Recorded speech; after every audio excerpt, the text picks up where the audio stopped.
Você já viu até judeu messiânico, né, usando tzitzit. Aí tá lá a pessoa vê aí o cara de repente briga com a mulher, ou acontece qualquer coisa, o cara vai num bar. Ou o cara é pego fazendo alguma coisa indevida. Tá entendendo? E aí, olha lá o judeu. Tá entendendo? Então você traz prejuízo para toda a comunidade de Israel. Por quê? Porque o que é exigido deles, para a gente é pesado.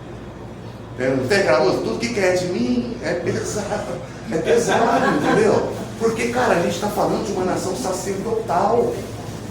É sacerdote. Hoje a gente vai falar que a gente sabe justamente dessa questão, o que é o sacerdócio. O sacerdócio, ele é um nível de consciência muito elevado. Muito elevado. Então, a quem mais é dado, mais é cobrado. Então, tudo que ele recebe, não é qualquer judeu que suporta. Está entendendo? As leis, né, específicas dos sacerdotes não é para qualquer judeu. Da mesma forma, as leis para o judeu não é para qualquer pessoa. Entendeu? Então, existe todo um contexto, existe toda uma dinâmica. Entendeu? O judeu, ele nasce dentro de um contexto, e aí o pai, a mãe, a comunidade, né? Por isso que eles vivem em comunidade, para que um proteja o outro dentro daquela dinâmica de cumprir as mitzvot, tudo direitinho. Tá? E aí algumas comunidades mais radicais são até criticadas, e na verdade estão certas mesmo. Porque, pô, o cara é judeu, foi criado dentro desse contexto, ele conhece todo o procedimento. Aí chegou uma altura da vida dele que ele quis levar uma vida totalmente avessa. O que a comunidade faz? Corta ele. Né? Os racídicos lá de Nova York, tem bastante relato assim. Ah, fulaninha quis fazer uma tatuagem lá, o rabino expulsou da comunidade, ele não pode voltar para a comunidade, porque não está preparada para aquilo. Então vai viver a tua vida entre aqueles que que não vão ser afetados com isso. Porque agora imagina só, uma comunidade que vive num padrão de santidade extremo. Né? Aí vem um, começa a viver do jeito que quer. Aí o outro, a criancinha vê. Aí o outro vê, aí o outro vê. Aí na hora que, quando se dá conta, toda a essência da comunidade se perdeu. Entendeu? Então eles têm um motivo de ser fechados, de ser restritos. Por quê? Porque eles precisam manter o nível de Kedushá que foi confiado a eles, e não a nós. Entendeu? Então a gente tem que servir o Eterno por amor. Por amor. E aquilo que eu quiser fazer, que eu faça da melhor maneira possível, sem achar que o outro é obrigado a fazer igual. Está entendendo? Por quê? Porque existem leis que são para os judeus. Agora, eu quero as bênçãos que são para os judeus, não quero? Só que as maldições. Né? Porque, ó, se andares, isso aí Deus falou para o judeu. Se andares nos meus caminhos, ouvires os meus estatutos, guardando tudo, está entendendo? Fazendo corretamente, essas bênçãos vos seguirão. E se desviares dos meus caminhos? Então tu quer seguir regra de judaísmo ortodoxo. Ok, até quando vai aguentar? Porque você não tem um contexto que te prepara para isso. Teu patrão não está nem aí com o teu judaísmo. Certo? A tua família não está nem aí com o teu judaísmo. Você não tem um ambiente em que você possa se manter fiel a isso. Aí você fica no entusiasmo que conheceu, né, que ficou, nossa, que legal, vou querer isso para mim. Tá, até quanto vai sustentar isso? Tá entendendo? São 100 berahot que todo judeu ortodoxo faz por dia. São 100 berahot. Contando desde a Shaharit até a Minhá, que é o período da tarde, até o Arrit, são 100, e contando tudo, desde quando lava a mão, quando vê algo novo, quando come, quando bebe água. Tá entendendo? Então são 100 berahot. Tu quer esse problema para tu? Eu achava que era 100. Não, amém. Não, são 100 berahot. Por quê? Porque são 80 maldições para aqueles que se desviam. Então, vamos colocar 100 berahot que para cada maldição a gente substitui por uma bênção e ainda fica com 20 no estoque. Tá entendendo? Ainda fica com 20 no estoque. Para que se um dia a gente falhar, porque não é todo dia que você vai conseguir fazer tudo isso, entendeu? Nem o próprio judeu ele não consegue fazer tudo isso, mas assim, por dia existe esse número. Então, no dia que eu não conseguir fazer 100 e só fizer 80, bom, pelo menos eu já tenho a 100 do dia passado para cobrir, tá entendendo? Então, é como um depósito, tá entendendo? Viver em parceria com o Eterno é isso, tá entendendo? Aí, então a gente pode entrar no rigor da lei né? A gente pode abraçar aqui a Gevorah? Pode, só que para eu entrar nesse lado aqui de Gevorah e cumprir tudo à risca, eu tenho que também suportar as restrições que esse lado tem. Entendeu? Então, a Kabbalah ela vai falar de dois tipos de caminho, né? Que é os Netivot, que são os caminhos interiores, e o Derech, que é o caminho público. Qual é o caminho público? É o caminho da religião, o caminho da comunidade, né? Você anda de acordo com as leis da comunidade, tá entendendo? Com a cultura, com a mentalidade da comunidade, para que haja uma harmonia, né? Isso é importante para a vida coletiva, tá entendendo? Mas se você não tem uma comunidade que te auxilia nesse processo, tá entendendo? Então você precisa optar por um caminho mais complicado. E qual é o caminho mais complicado? São os Netivot, que são os caminhos interiores. Então é aí que está a intenção da Kabbalah.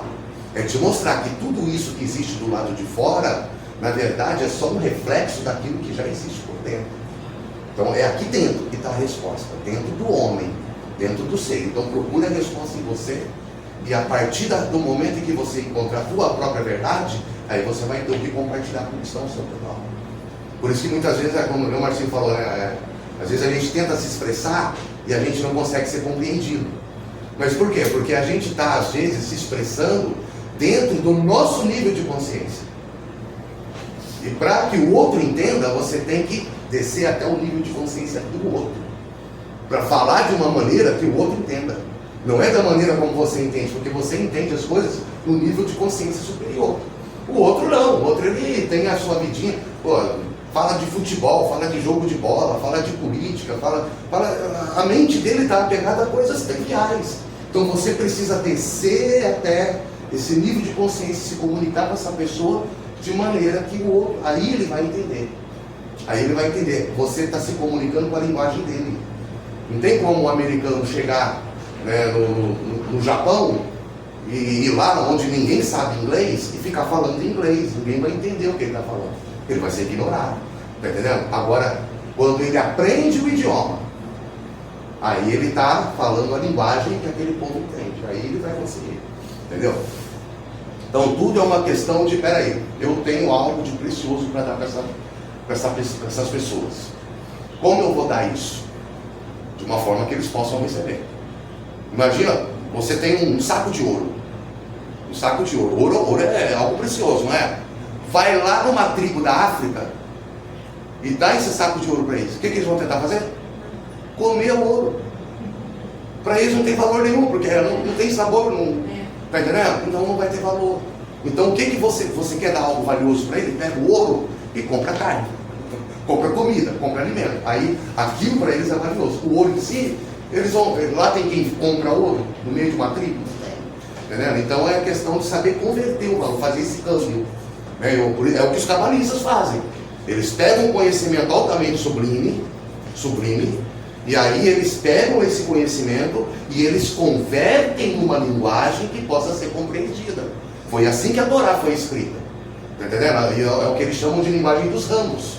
Né? É você pegar algo que é abstrato e transformar em algo referencial, algo que as pessoas possam observar e absorver. Então, começando aqui. Bebeu tudo, vai ficar com sede depois. Tem problema? Deus samaritano. Que não pode ficar com sede. Então aqui, ó, tsav. O que significa tsav? Ordena. Então é a segunda paraxá do livro de Vaikra. E é a paraxá de número 25 da Torá. Então, tsav, ordena. Ela fala especialmente da ordenação dos sacerdotes, que é esse nível espiritual mais elevado dentro do povo judeu, dentro de Israel.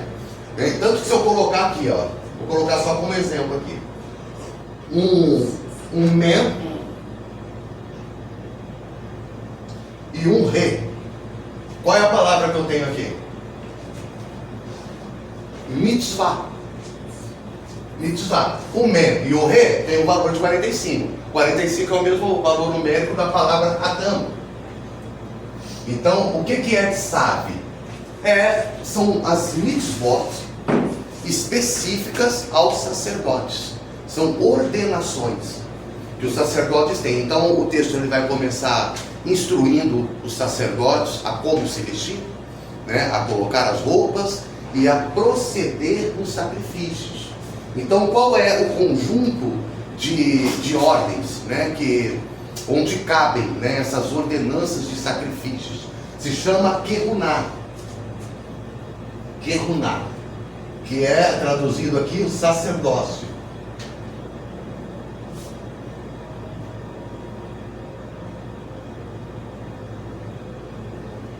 Kehuná. Kehuná é o sacerdócio em si, é o ofício. E aí temos o ofício sacerdotal, que é a Kehuná, e nós temos o oficiante, que é o... Quem é o oficiante da Kehuná? O Kohen. Kohen. Então, sacerdócio, que é o trabalho em si, e o Kohen, que é o sacerdote, que é o oficiante. Ofício e oficiante. Agora vamos fazer uma gematria aqui interessante. Qual é a gematria aqui da palavra Kehuná? Então nós temos aqui o 20 mais o 5, 25, mais o 6, 31, mais 50, 81, mais 5, 86. 86. 86 é o valor numérico de qual palavra que a gente já aprendeu? Elohim. É o mesmo valor numérico do nome do Eterno. Ou seja, a Kehuná, ela é os conjunto de serviços que servem como a comunicação de Elohim. É a partir desse trabalho que o Elohim se manifesta. Não que ele passe a existir, ele já existe em tudo, mas ele pode ser compreendido através da Kehuná. Então existe um nível de consciência que é necessário para eu compreender essa dinâmica do que é Elohim. E por que então Elohim, que seria uma tradução literal aqui, forças, né, ou poderes, esse conjunto de forças que se atribui ao Criador, ele se manifesta através desse serviço sacerdotal, né, por causa do oficiante. O que faz o oficiante? Vamos fazer aqui uma gematria do Kohen. Então nós temos aqui o Kaf mais o Re, 25, correto? Mais 50, 75. 75. 7 mais 5, 12. Ou seja, o Kohen, diante de Elohim, né, diante do seu serviço, é como se ele representasse as 12 tribos de Israel. Ou seja, ele não oficia por si, ele não faz nada por si próprio, ele faz como um representante das 12 tribos. E aí, não sei, quem não veio na aula retrasada, né, a gente fez aqui a pirâmide do bem. Alguém lembra? Então, a pirâmide do bem. Nós temos aqui, está feinha, né? Vamos melhorar. Você é um artista. Então, nós temos aqui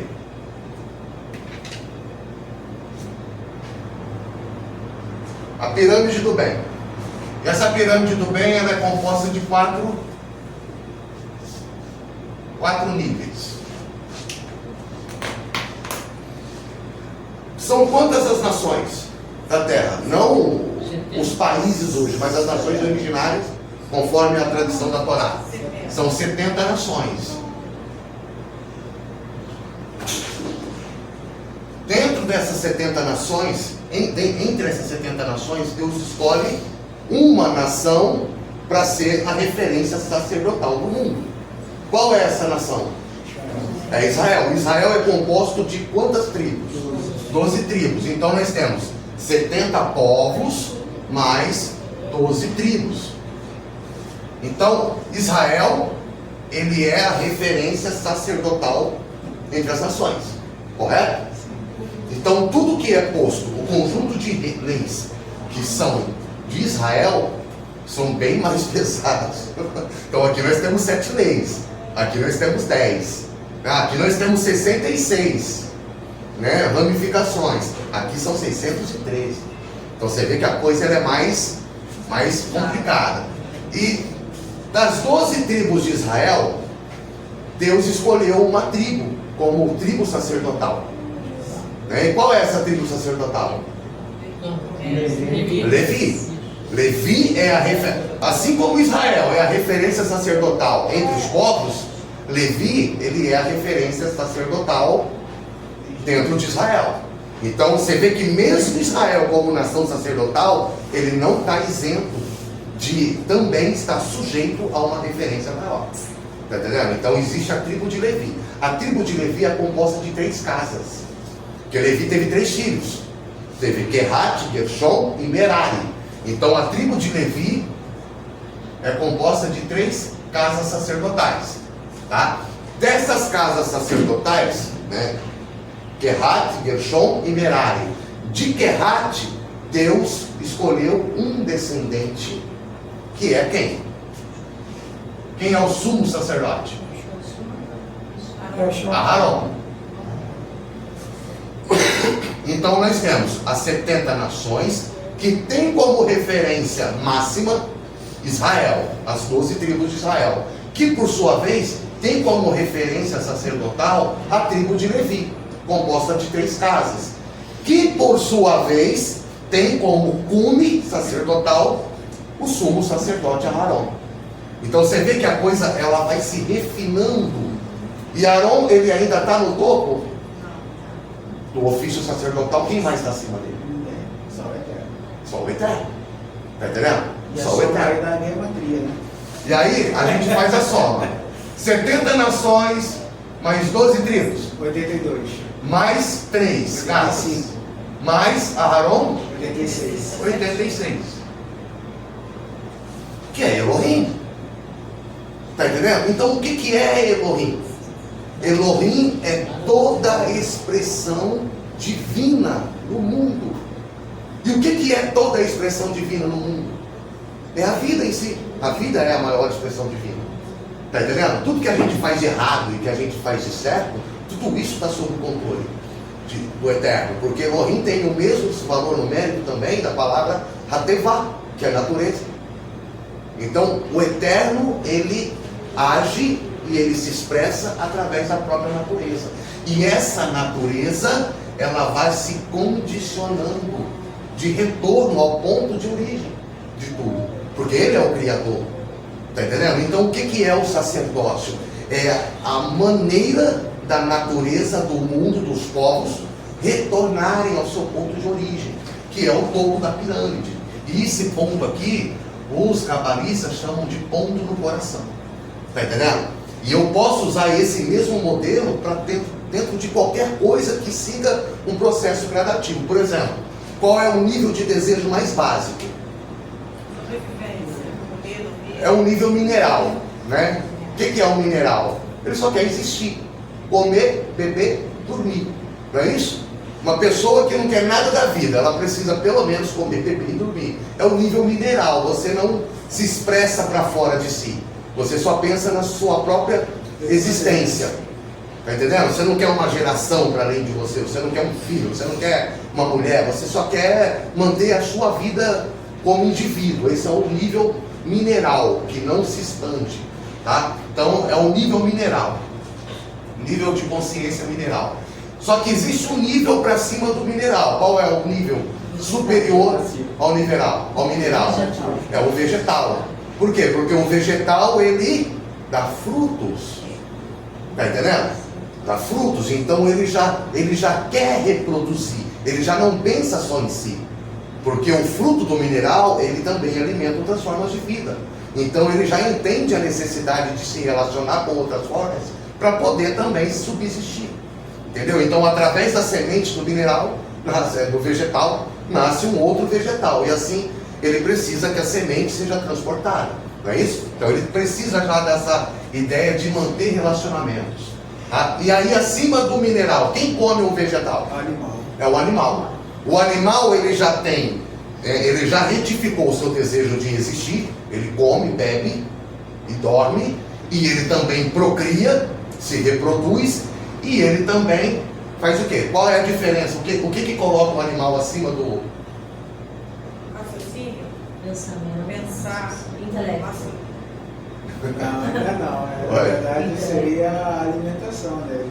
Ele Reproduz. o animal, porque assim, se reproduzir todas as Ele se reproduz. se reproduzem. Comer e beber, porque o vegetal ele precisa de nutrientes, então ele precisa sobreviver também, se alimentando, né? Crias. Então, um nível, quando você satisfaz esse primeiro nível, você alcança o segundo. Porque o ser humano ele nunca está satisfeito. O que um bebê ele precisa? O bebê ele está no seu nível de desejo vegetal, mineral. Mineral, tá entendendo? Porque ele só quer comer, beber e dormir. Criança, aí ó, tá vendo? Totalmente mineral. E agora o celular. Eles não sabem de nada para além daquilo que se refere a ele próprio. Conforme ele vai se desenvolvendo, aí ele começa a sentir interesse por outros seres humanos. Aí ele começa a sentir afinidades, aí ele começa a querer constituir família, começa a querer procriar. Então ele já entra no nível de desejo aqui vegetal, né? Que é a coisa de gerar frutos e tal. E aí depois disso ele vem e sobe para um terceiro nível, que é o nível animal. Qual é? O que é o animal? Ele se organiza. O animal, ele já come, bebe e dorme, ele já procria e se reproduz, só que para ele manter isso, ele precisa criar uma estrutura de poder. Você vê que dentro dos grupos animais já existe uma hierarquia? Sim. Hoje eu estava vendo até um vídeo interessante falando sobre a alcateia dos lobos.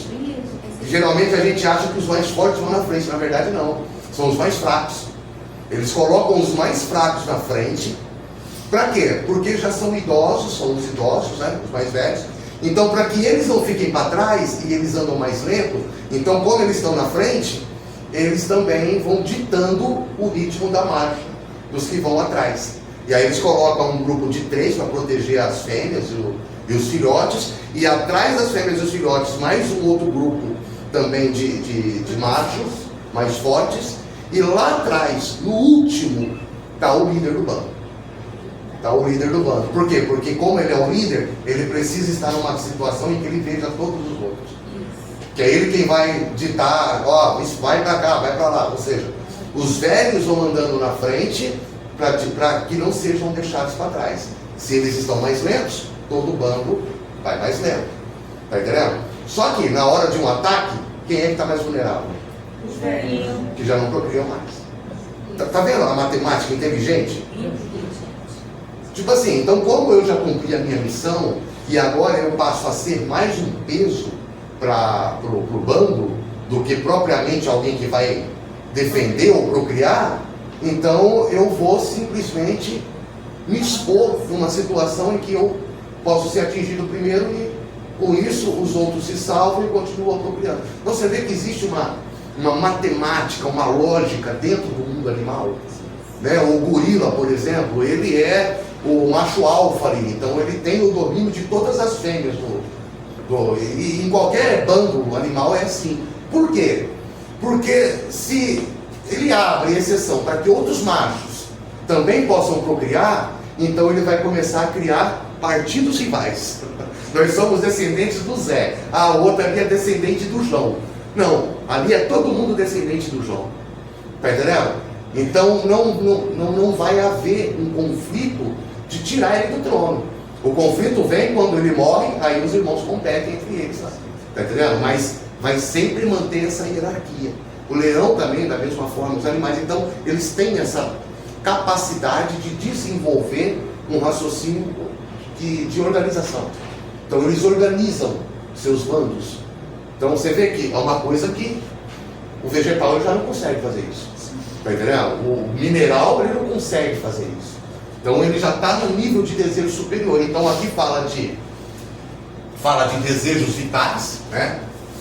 O mineral ele fala dos desejos vitais, que é manter a vida.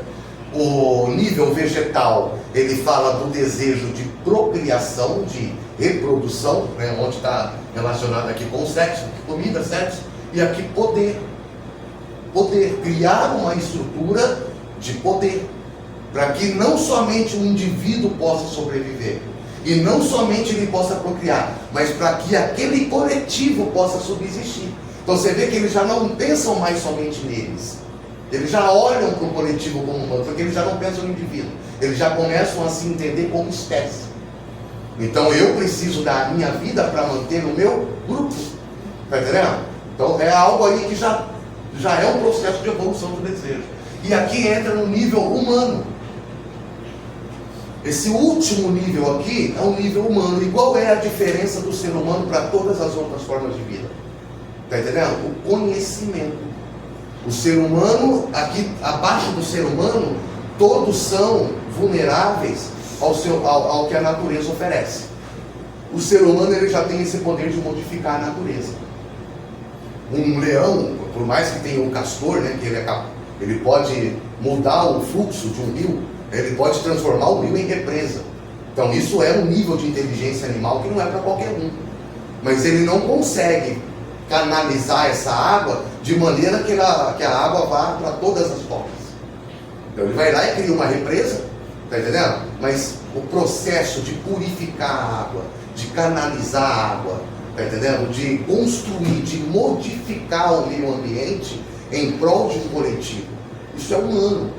Está entendendo? O humano ele consegue desenvolver esse conhecimento tecnológico. A primeira ferramenta tecnológica, qual foi? Foi a faca, que na verdade era uma pedra. Ele descobriu que a faca, né, podia cortar uma fruta, uma pedra poderia cortar uma fruta, e aí de repente, opa, eu posso usar uma ferramenta. Isso ainda quando ele era animal. Mas o animal, quando ele começa a dominar esse desejo de dominar o ambiente ao seu redor, e não só o seu igual ou si próprio, ele já começa a entrar nesse nível de desejo humano. Então aí que veio a ideia da evolução, entendeu? Através do aprendizado. O animal, quanto mais ele tem capacidade de aprender, mais ele se assemelha com o ser humano. O chimpanzé, por exemplo, diz que ele tem 92% do DNA do chimpanzé é semelhante ao humano, né? Enfim, e aí quando você entra nesse nível de conhecimento, esse nível de desejo humano, você então começa a reter o conhecimento.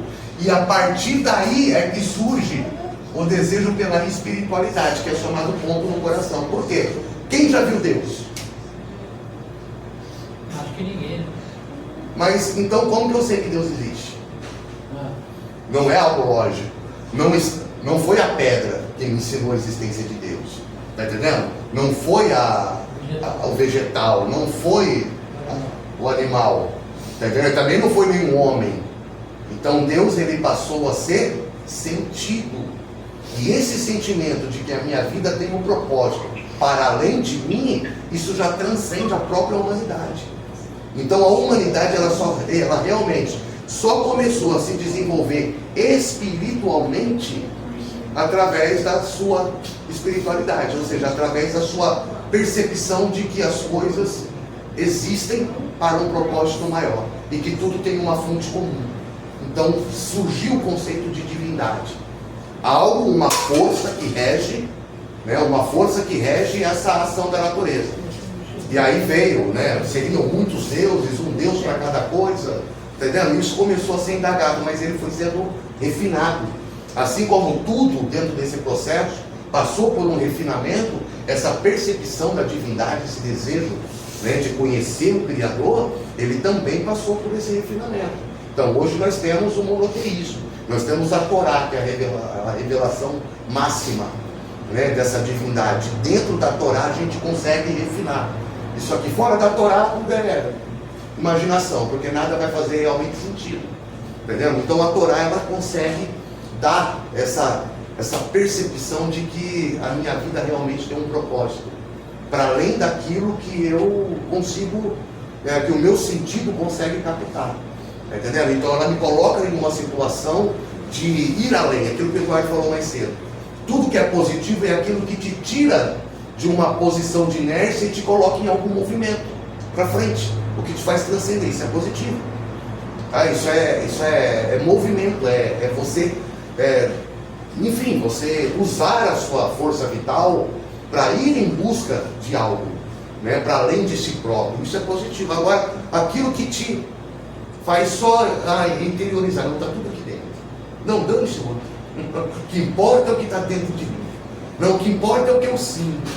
Entendeu? Isso aí é tudo negativo, porque na verdade está fazendo você a voltar para o nível mais baixo.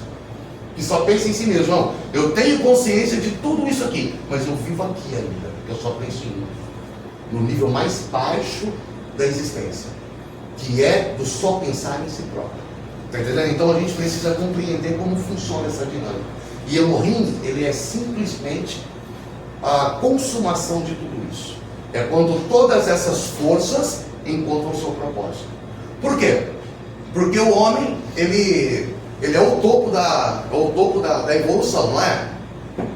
Tá, mas o homem, ele precisa de tudo isso aqui para viver. Porque sem isso aqui o homem não existe. Por exemplo, o animal, ele precisa do homem para existir. Está entendendo? Por quê? Porque o homem, ele já evoluiu do animal. Então ele come o animal, ele bebe água, ele se alimenta. Então ele precisa de tudo isso. O animal não precisa do homem para nada. Então o homem, apesar de ele estar no nível de consciência acima do animal, ele é mais importante que o animal? Está entendendo? Ele é superior ao animal, se ele depende do animal para viver.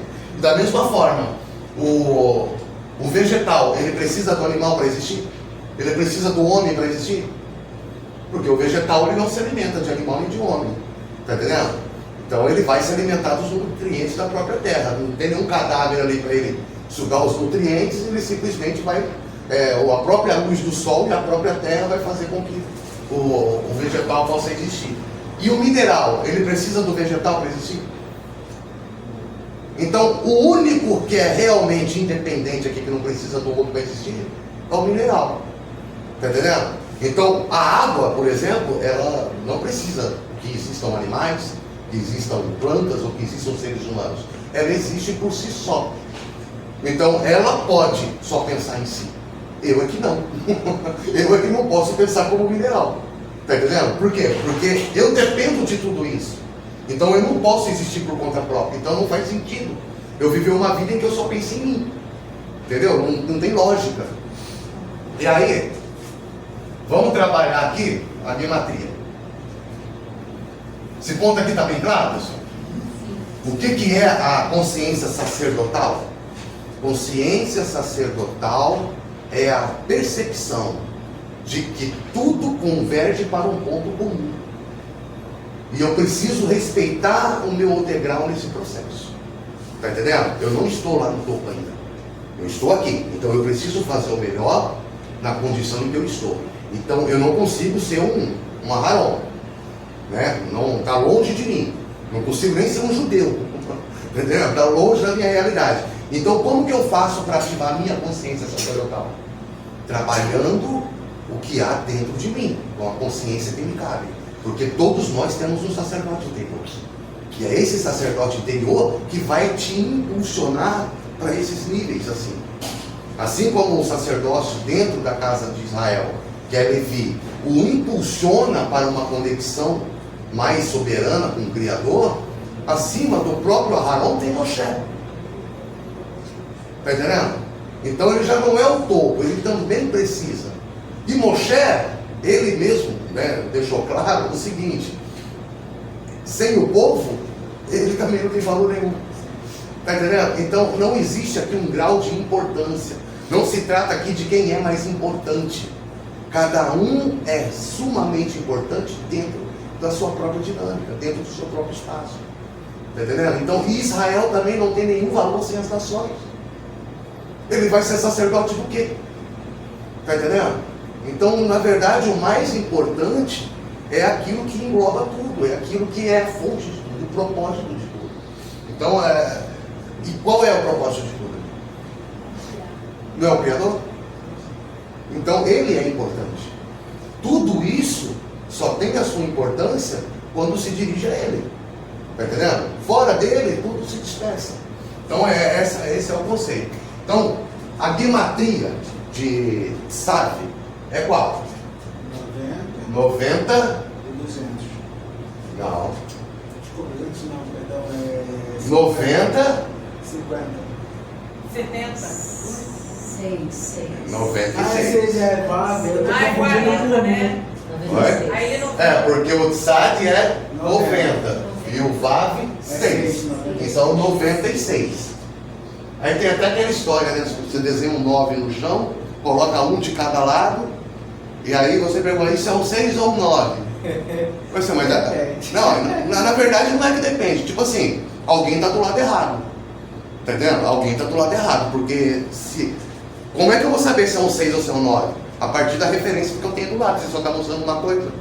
Tá entendendo? O que tem do lado? Se esse 6 está entre um 5 e um 7, então é 6. Agora, se o símbolo ele tiver entre um 8 e um 10, então é 9.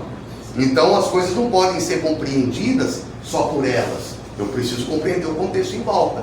Então a verdade ela não está no objeto em si, está no contexto. Está entendendo? E aí, 96. 6 mais 9? 15. 1 mais 6? 1 mais 5, 1 mais 5, 6. 1 mais 5, 6. E o 6 é o VAV. Isso aí. O 6 é o VAV. O 6 é o número de homem. É o número do homem. VAV que é a conexão dos mundos superiores com o mundo inferior. Aí lembra que eu falei que se eu colocar aqui o valor numérico, né, de Adão, que é 45, se eu pegar esse valor e colocar aqui o 40 e o 5, eu tenho a palavra mitzvah, mandamento. Então o que é a mitzvah? São as ordenanças para o homem. Mas sabe é a ordenação do sacerdote. Então assim, filho, não se ocupa com isso não. Aprende, entenda, mas isso está muito longe de você conseguir. A Torá ela nos traz isso para mostrar o quanto a Kedushá ela pode alcançar níveis de uma compreensão sublime. Porque quando a gente lê a Torá, vamos ser sinceros, gente, a gente não entende nada. Entendeu? A gente não entende nada, porque na verdade o entendimento não está nas letras em si, não está na palavra, não está na escrita em si, está no estudo, no conhecimento de tudo aquilo que move a Torá. Entendeu? Então nós temos aqui o VAV. E aí, com essa mesma gematria, com esse mesmo valor numérico, eu encontrei muito mais, só que eu só selecionei aqui 3 palavras para a gente trabalhar isso. Tá? Então, a primeira palavra é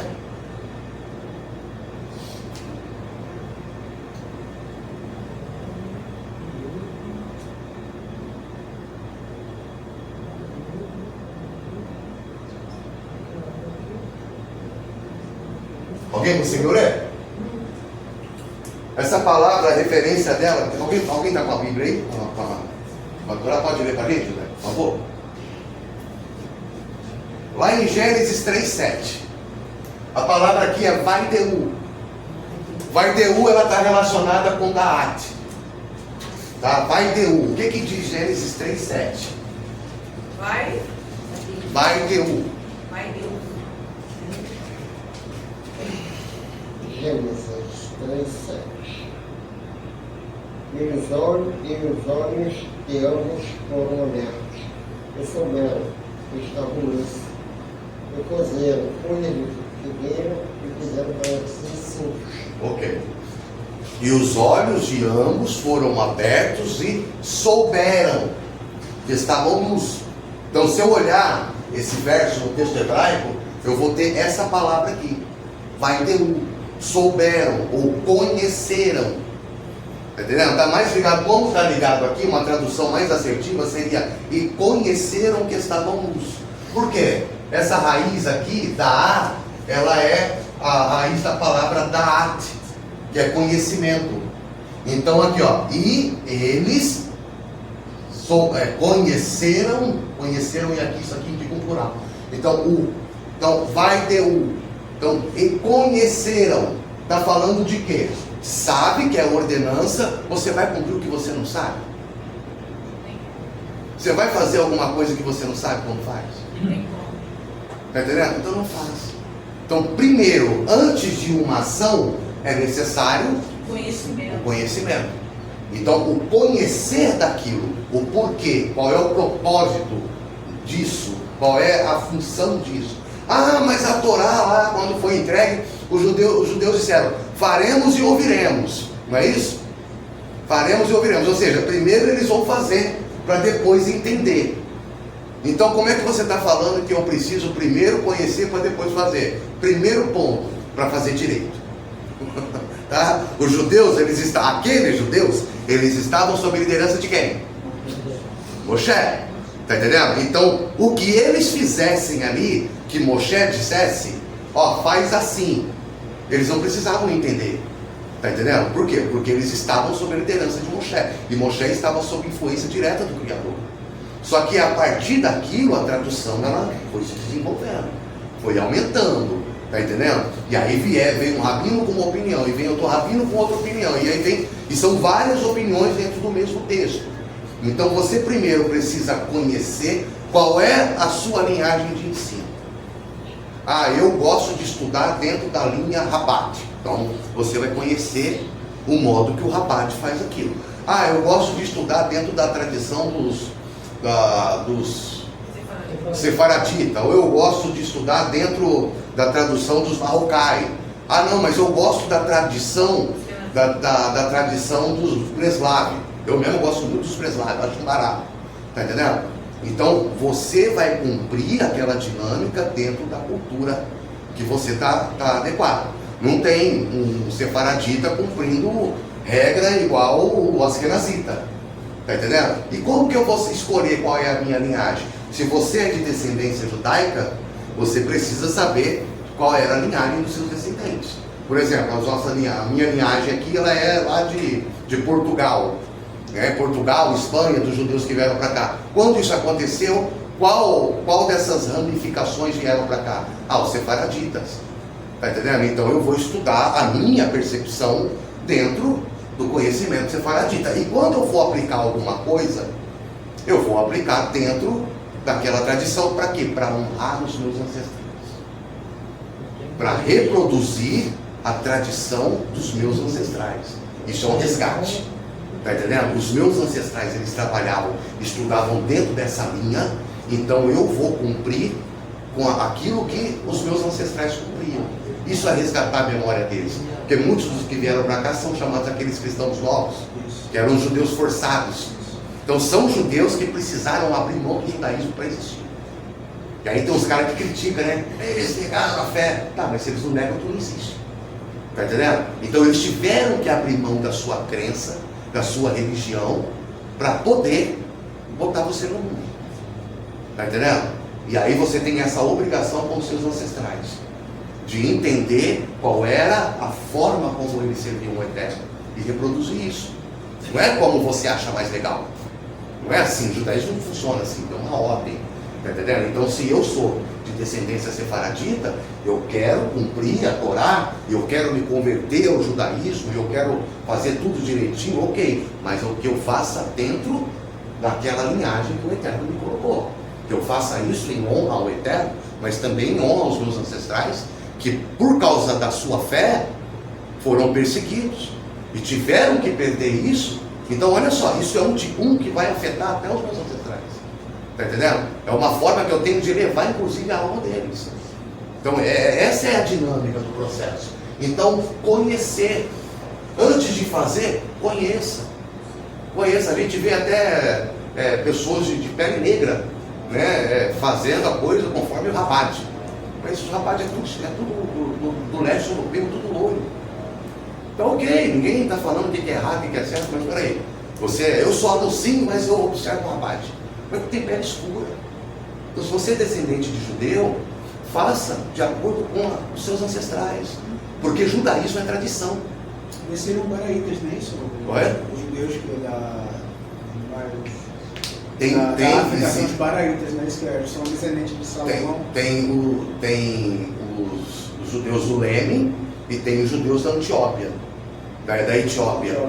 Tá entendendo? Então tem os etíopes e esses etíopes eles são sefaraditas. Tá entendendo? Por quê? O que é o sefaradita? É aquele judeu que saiu de Israel. O que é o askenazita? É aquele judeu que se converteu fora de Israel, que se converteu legal. Porque no Oriente Médio não tem gente ruiva. Tá entendendo? Então, são judeus que se converteram lá da Casária, enfim. É uma história longa, mas é basicamente isso. São os filhos de Askenaz. Né? Se eu quiser saber quem foi Askenaz, o pai dos Askenazitas, então basta eu ir lá no livro entre os filhos de Jafé. Então foi um filho de Jafé que, né, deu origem ao povo germânico, né, e ao Askenaz, que ele deu origem àquela região ali. Então, futuramente, os descendentes de Askenaz se converteram ao judaísmo. Então criou-se essa linhagem, né, dentro do judaísmo, que são os Askenazitas. E são judeus de verdade, tá? Só não são semitas. Por que são judeus de verdade? Porque se converteram ao Eterno. Se converteram ao Eterno e honram até hoje a tradição dos seus ancestrais. Está entendendo? Que se converteram. Então nós temos esse conceito aqui, tá? Sabe está ligado a conhecer. Então eu preciso de conhecimento para poder aplicar de uma forma correta. Não aplicar como eu acho legal, aplicar como o Eterno quer que aplique. Tá entendendo? E aí uma outra palavra com o mesmo valor numérico, então para não ter dúvida em relação ao valor numérico. 6 mais 10, 16. mais 4, 20. mais 70, 90. não. 20 mais 70, né? Ah, é 90. Mais VAV, 96. 96. Então o mesmo valor. Então aqui, ó, a segunda palavra é qual? Umicoro.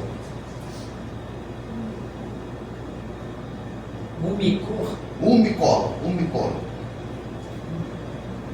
Ou vermicoro, depende muito da...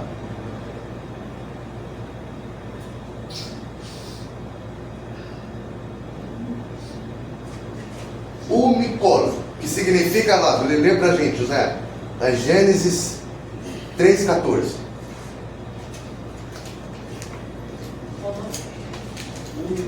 Umicoro.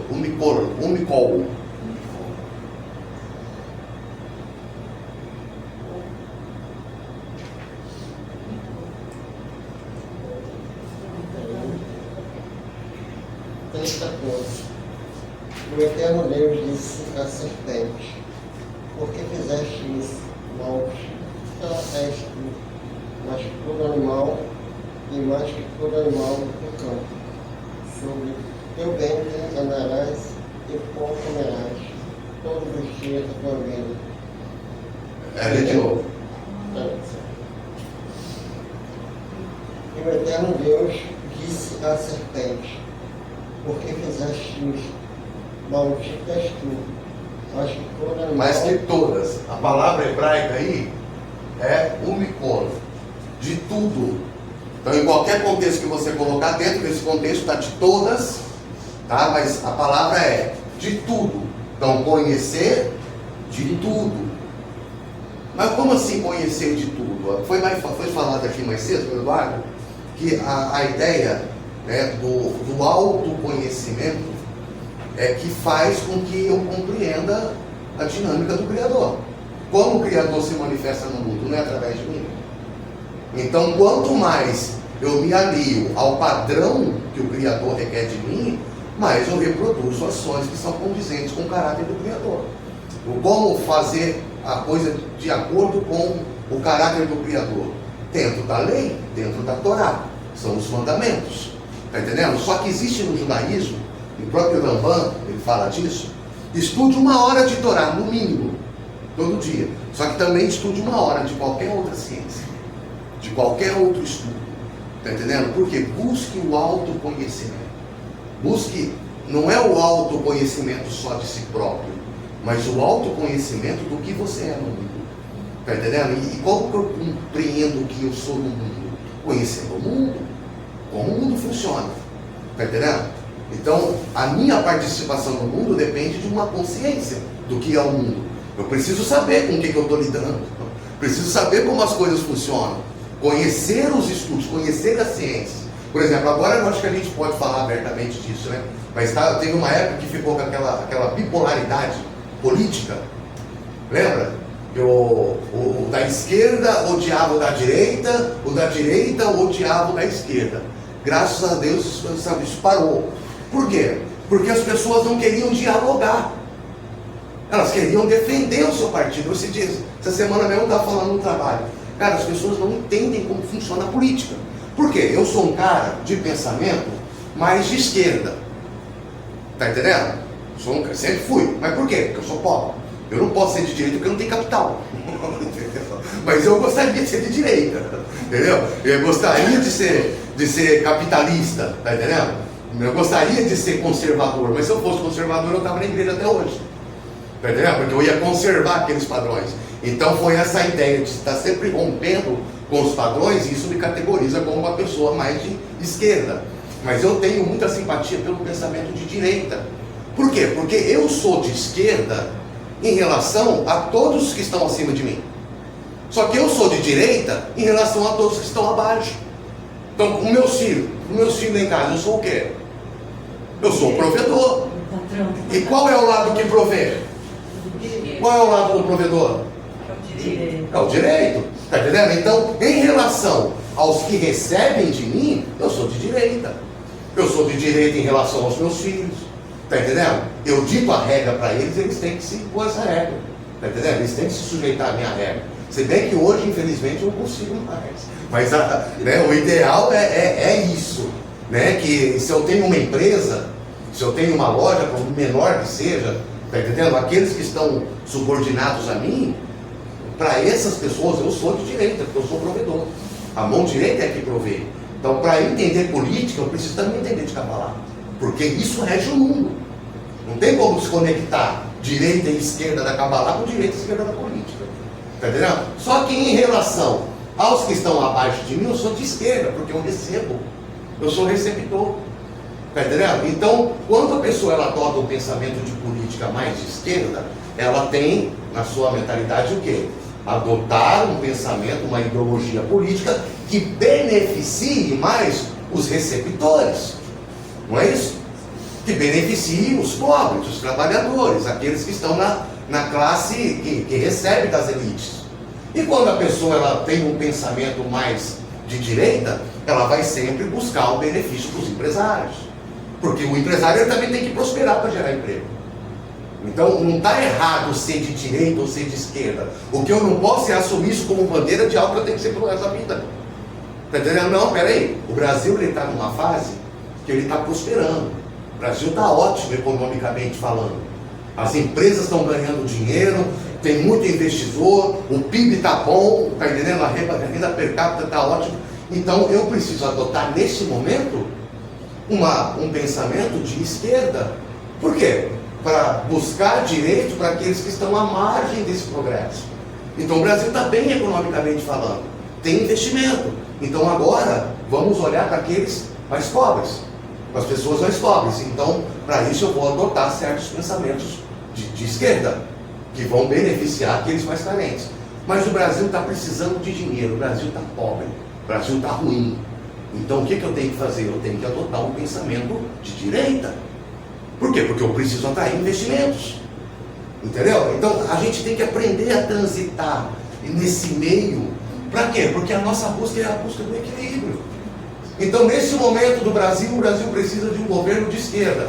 Então eu vou manifestar o meu apoio ao discurso da esquerda, ao projeto da esquerda. Mas nesse momento o Brasil está precisando de um governo de direita. Está entendendo? Mais conservador, porque a coisa está meio desregrada, então eu vou adotar um pensamento. Mas eu preciso viver aqui, no equilíbrio, para olhar nos dois lados com intelecto, não com paixão. Entendeu? Com paixão. Então, a gente pegou a ideia de defender ideologia. Não, cara, eu sou eleitor, não tenho que defender nada, eu tenho que cobrar. Então eu sou o cara que vota no Lula. Sou eleitor do Lula. Cadê a Ana aqui? Não, eu sou eleitor do Lula. Por eu ser eleitor do Lula, eu tenho que defender o Lula e tudo que ele faz? Não. Muito pelo contrário, eu tenho que ser o primeiro crítico dele. Eu tenho que ser o cara que mais critica. Quando o cara do outro lado vem criticar o Lula, eu falo, mas você está falando que você não votou nele? Você não teve que reclamar. Quem tem que reclamar é eu que votei, eu que fui enganado. E aí o Bolsonaro, eu sou o eleitor do Bolsonaro. Aí o Bolsonaro vai lá e faz algo errado. Eu, como eleitor dele, tenho que ser o cara que critica ele. Só que o Brasil entrou nesse... Porque existe a idolatria política. Aí o que acontece? O cara que é eleitor do Zé, ele vai defender o Zé. mesmo quando você erra. É verdade. Então, opa, peraí, então a coisa já deixou de ser algo racional para ser emocional. Não é mais um partido político que eu estou defendendo. Está entendendo? É o meu ídolo. É o meu ídolo, porque o cara está fazendo errado, hein? O cara não devia ter feito isso não. Não, mas e o outro? Não interessa o outro, cara, interessa eles. Esse que é o problema, esse que está lá. Então agora todos os eleitores do Brasil, seja do Lula, seja de qualquer forma, tem que criticar o Lula. E na hora que o Lula sair, entra o Bolsonaro de volta, todo mundo tem que ir lá e criticar o Bolsonaro. Porque eles são nossos empregados. É verdade. Eles trabalham pra gente, não são nossos donos. Se tivesse fazendo as coisas certas para o povo, para a população, Elogia. até eu ia elogiar o Lula, mas não está fazendo nada de bom. Não, tudo bem, mas a ideia é, pega algo que faz de bom, elogia. Ah, não tem nada de bom. Critica. Tá entendendo? Nada, Critica. zero. Critica. O problema é que quem pode criticar mais? Quem votou ou quem não votou? Quem votou. Entendeu? Os que confiaram nele. Porque tipo assim, tudo que você pode falar é o seguinte, eu já sabia. Eu já desconfiava que ia dar ruim. Mas é o eleitor que ele tem que ter esse olhar clínico de pegar e compreender. Oh, eu votei nesse cara. Não estou gostando disso. Então é ele que tem que criticar. Então, voltando para o contexto aqui dessa paraxá, é isso. É conhecer de tudo.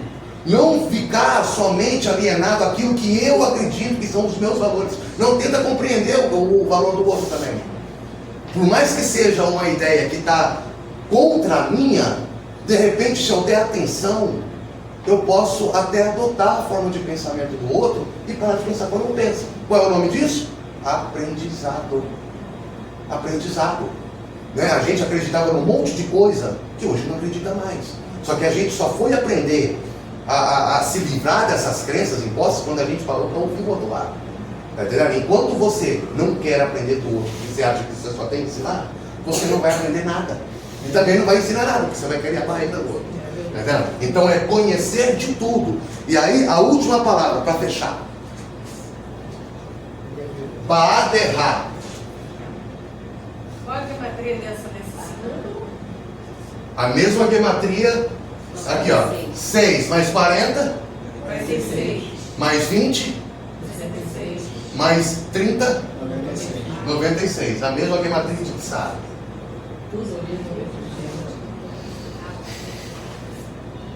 Qual o nome dessa? Essa que eu estou escrevendo agora? Aham. Baaderá. Baaderá. Ou Baaderra.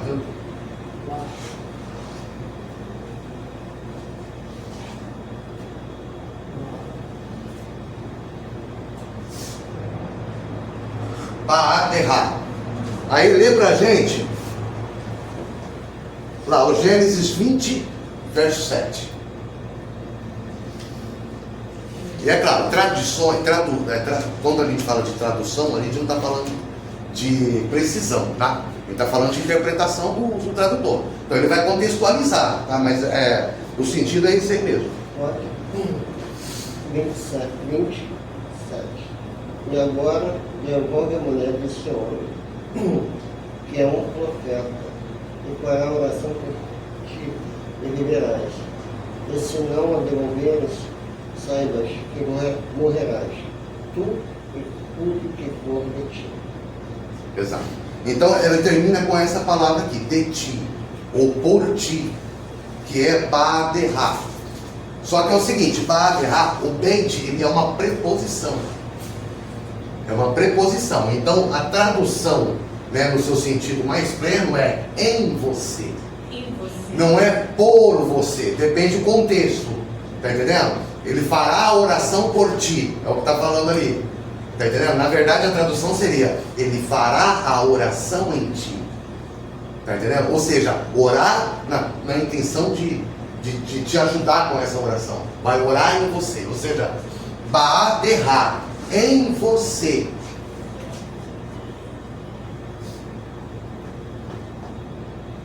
É aqui que a gente fecha, tá? Com o quê?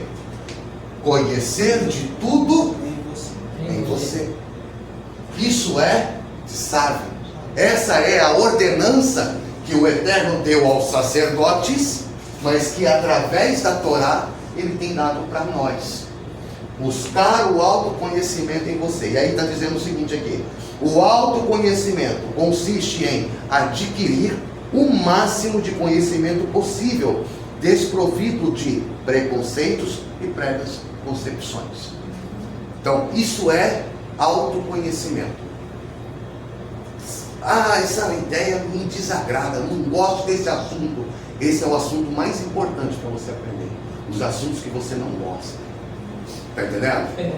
São os assuntos que você não gosta. Esses são os que porque a tua natureza, né, a tua alma animal, ela não quer se elevar, porque ela precisa continuar no nível baixo da pirâmide, que é somente pensando em si próprio, pensando no ego. Exatamente. Então, quando você se coloca diante de uma situação que vai elevar o teu pensamento, por exemplo, se eu quero sair de uma sala que está com a porta fechada, primeiro impacto é o quê? Abrir a porta. Oi? Abrir a porta. Não, mas a porta está trancada, eu não tenho a A chave. chave. Tá entendendo? Então, se eu for correndo, a primeira coisa, vou cair. Então, por quê? Porque vai haver como é que chama? Uma colisão. Vai haver uma reação do ambiente que não quer que eu saia. Então, o que eu tenho que fazer? Ter uma ação que supere a contração do ambiente. Ou seja, eu tenho que arrombar a porta. Eu tenho que estourar a porta. Tá entendendo? Então, assim, é incômodo. Ninguém quer romper com as cascas, porque a casca ela é um invólucro, ela traz uma segurança.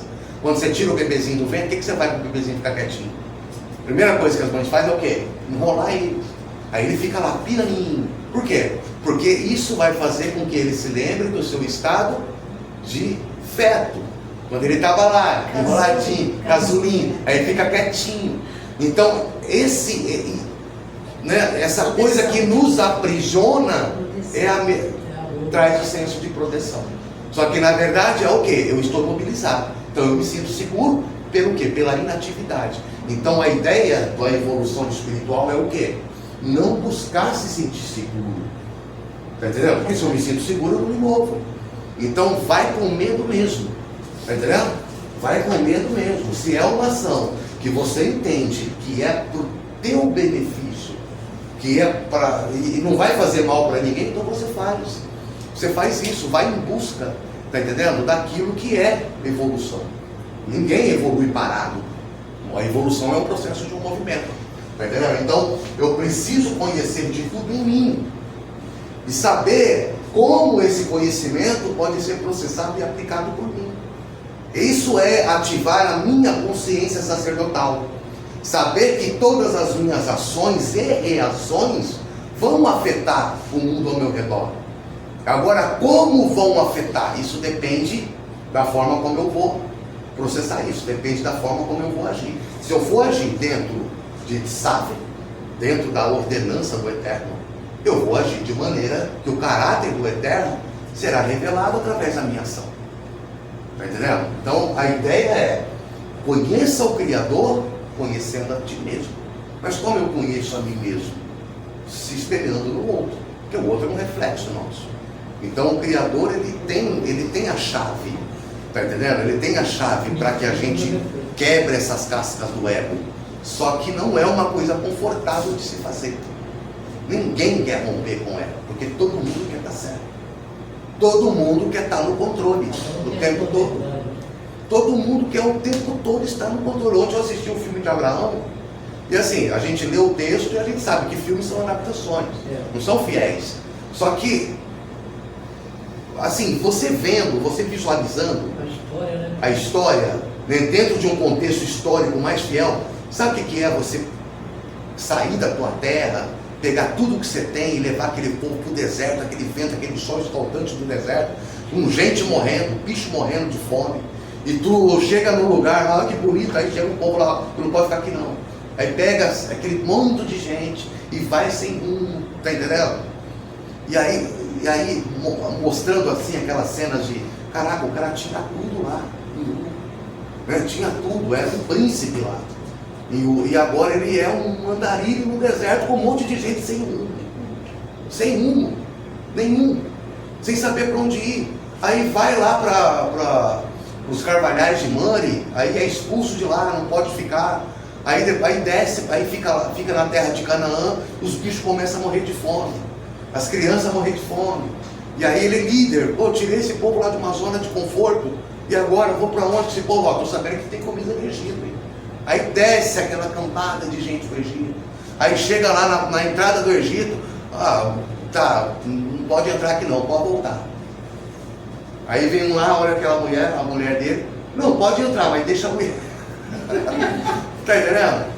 Pega a minha mulher, o cara pega a minha mulher em troca de eu poder sustentar o meu povo, que está morrendo de fome porque confiou em mim. Então assim, olha os dilemas psicológicos, tá entendendo? Mas ainda assim, o que o Eterno falar, eu vou fazer.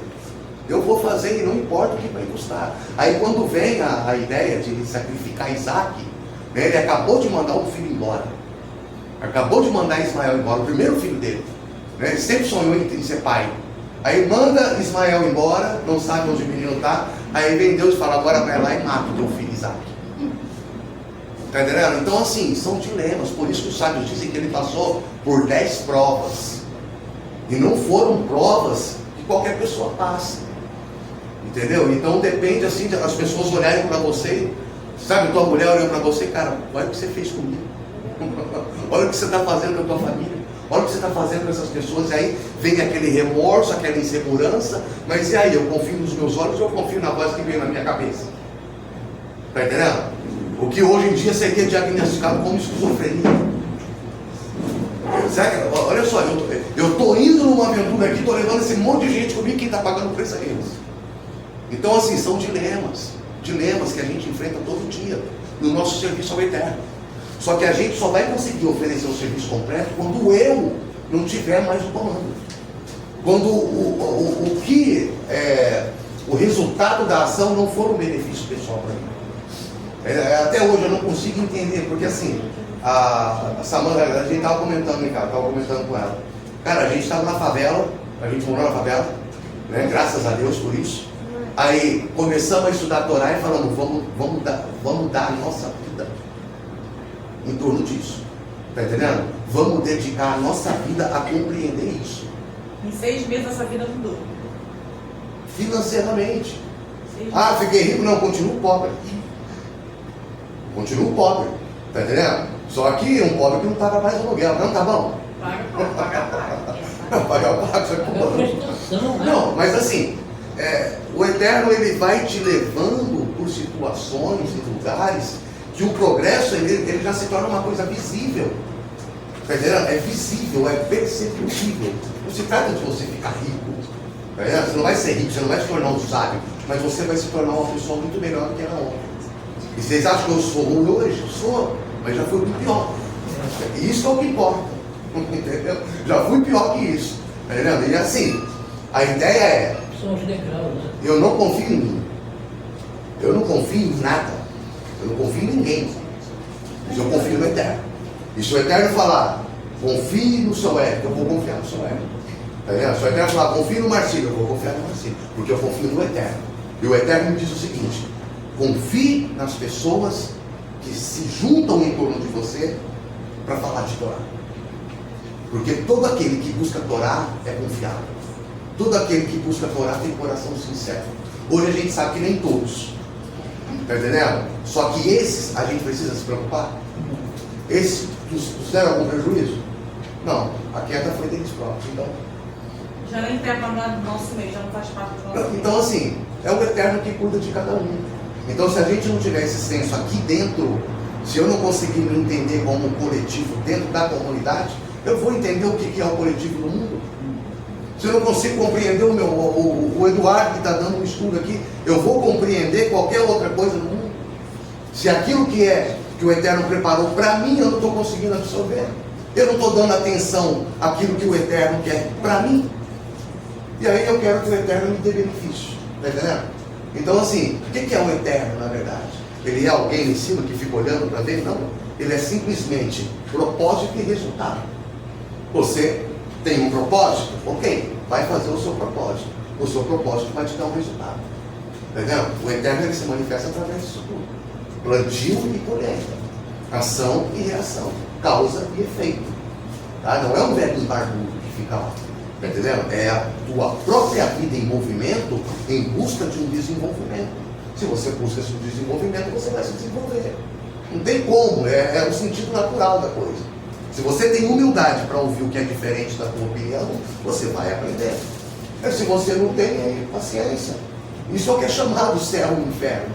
É o que você faz com a tua própria vida, não é para onde Deus te leva. Não, são aonde os teus passos te levam. São aonde as tuas decisões te levam. Tá entendendo? Mas a Torá ela precisa trazer essa consciência, né, de que essa realidade é alheia a você, para que você tenha algo que você possa observar para fora. Porque nós não temos autoconhecimento. Nós não sabemos como as coisas funcionam dentro de nós. Então a gente precisa observar isso através de elementos alheios. Então a gente precisa entender que houve um povo. Houve um povo em um lugar, no tempo e no espaço, que enfrentou tal situações e que alcançou tal mérito. E esse povo, né, está aí até hoje, porque confiou no Eterno. Só que na verdade, esse povo sou eu. Está entendendo? Então eu olho para aquilo fora de mim, mas na verdade entendendo que aquilo na verdade sou eu. Entendeu? Isso é trazer o Eterno para dentro. Aí é o conceito de transcendência e imanência. Uma hora a gente tem que ter uma aula só sobre isso. Entendeu? São as duas formas de perceber o Criador. Tá? Então, desculpa atraso. Passou na hora. Definir. Como sempre. Um atraso.